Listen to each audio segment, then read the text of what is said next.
Magandang araw sa inyo lahat. Ito ulit si Mike Padua. Nakituloy tayo sa ating latest update sa bagyong si Agaton na may international name na Meggy na yung araw po ng Lunes, ika-11 ng buwan ng Abril 2022. At ito po ang ating Tagalog version, pinaglilingkod sa inyo ng Typhoon 2000. Bago tayo mag-umpisa, gusto nating pasalamatan ang ating mga partners. Ito po ang Aboitiz Power. We believe in the power of balance. And ang Naga College Foundation, Home of the Champions, one of the leading educational institution sa Bicol region. Now, umpisa natin ang update. Ito ang latest fast animation mula sa University of Wisconsin. So, nakita po natin itong dalawang twin cyclones. At yung isa ay napakalaki. Ito po si Malakas. Nasa labas pa po ng PAR. But inaasahan po itong papasok ng PAR by tomorrow morning at posibleng bigyan ng pag-asa ng local name o domestic name as Basyang. Subalit ito po ay tatagal lamang ng 12 hanggang 24 oras sa loob ng Philippine Area of Responsibility. Ito naman pong si Bagyong Agaton na naging tropical storm kahapon ay humina na po dahil sa frictional effects sa rugged terrain ng Kabisayaan, lalo na po sa may Samar at Leyte area. At ito po ay naglandfall 11 p.m. last night sa may bahagi po ng Eastern Leyte, malapit po or sa bisinidad ng MacArthur. At ito po ay nasa Ormoc kaninang alas 5 at inaasahan po itong ilalabas dito sa may bahagi po ng malapit sa Daan, Bantayan, Northern Cebu. Mamaya pakita natin sa inyo ang latest track na kaninang alas 5 ginawa natin at yung pinaka-latest na yung alas 10 ng umaga.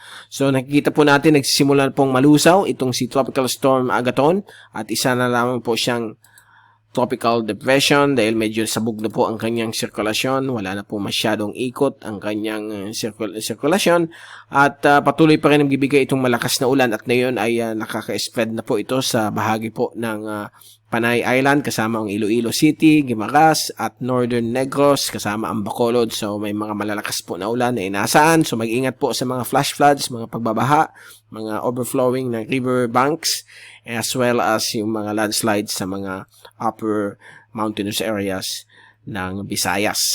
Ang Kabikulan, naka-experience rin ng mga malalakas na ulan, pero on and off po. Umaabot lamang po ng 20 hanggang 50 mm po ang ulan.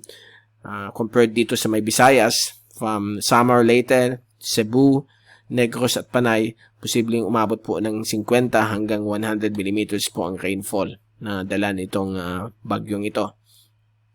At ito po yung ating track na inisyo kaninang umaga as of 5 a.m. Nasa bisinidad po siya ng Ormoc, but sa mga oras na ito habang tayo nag-uusap ay dito po siya sa may bahagi po ng Malapascua Island at humina na po siya, biglang naging 45 kph.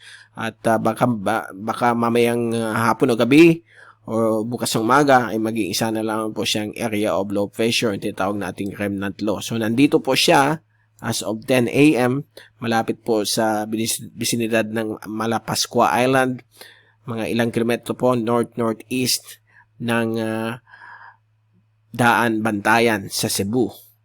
So, kakaranas pa rin silang malalakas po na mga ulan, mga torrential rains at mga hangin po na hindi higit po ng 50 o 60 kilometro ang bugso.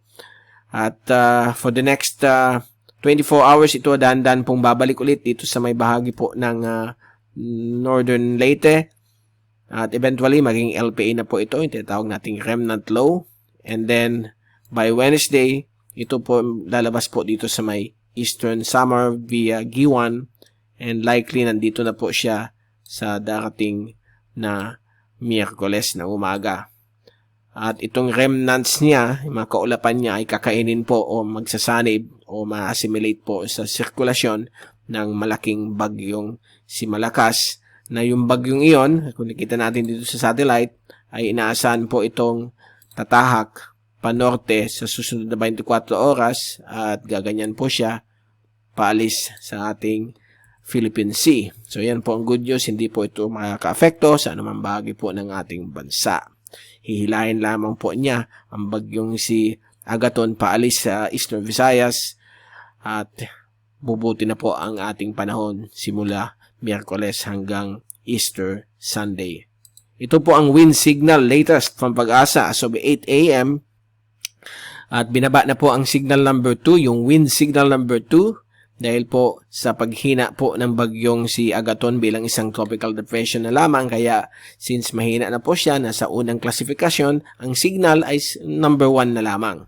So makaka-apekto po ito sa Eastern Visayas, o Eastern o Southeastern Masbate, Northern Cebu, at Northeastern Bohol. Kasama po ang Surigao del Norte, Dinagat at Siargao Islands na nasa signal number 1 o wind signal number 1 ng Pag-asa. So inaasahan po ang hangin mula 30 hanggang 60 kilometers per hour. Okay, and then ito po yung Typhoon Global Tracks. So lahat po ng mga global models ay nagpapakita na ito pong bagyong si Agaton ay malulusaw habang ito ay unti-unting kikilos papunta po sa sirkulasyon ng malakas na bagyong si Malakas. At itong si Malakas ay inaasahan pong wala ring pag-asa na pupunta ito sa Pilipinas. So ito po ay magkakaroon ng complete curvature sa susunod na 5 araw without any threat sa ating bansang Pilipinas. Ito naman po si Meggy. Mula po ito sa mga various Asian agency tracks. They all agree na ito po ay mag-exit sa may Eastern Samar sa loob ng 2 araw. At ito naman po ang track ni Malakas base po sa mga Asian agencies kung saan siya papunta. So, no worries na po tayo dyan. Ito po ang rain forecast mula sa European model for the next 3 days hanggang sa Easter Sunday. Papakita namin sa inyo. So, ang ulan ay patuloy pa rin sa Visayas at ibang parte po ng Kabikulan. Bukas po ng hapon, nandyan pa rin po ang mga paulan sa Eastern Visayas, Masbate, Central at Western Visayas as well. And then by Wednesday morning, ito po ay hihina na. Magpapaulan na lamang po sa Leyte. Wednesday evening ay complete.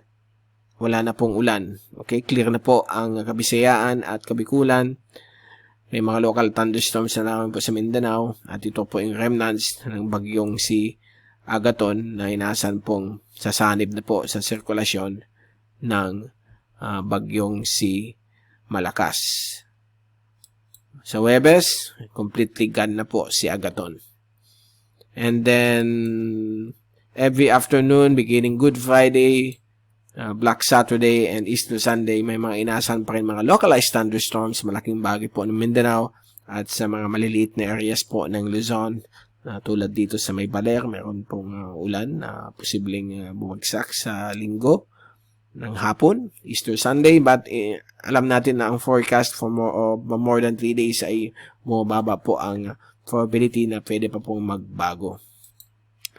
Okay, so ito po yung ating rainfall accumulation sa susunod na 3 araw hanggang Miyerkules. So nakikita po ninyo na lahat ng ulan ay nakafocus po sa Kabisayaan at ibang portion po ng Kabikulan. So expect natin hanggang bukas or Miyerkules ang mga ulan, but maybe by Wednesday ay completely okay na po ang ating panahon.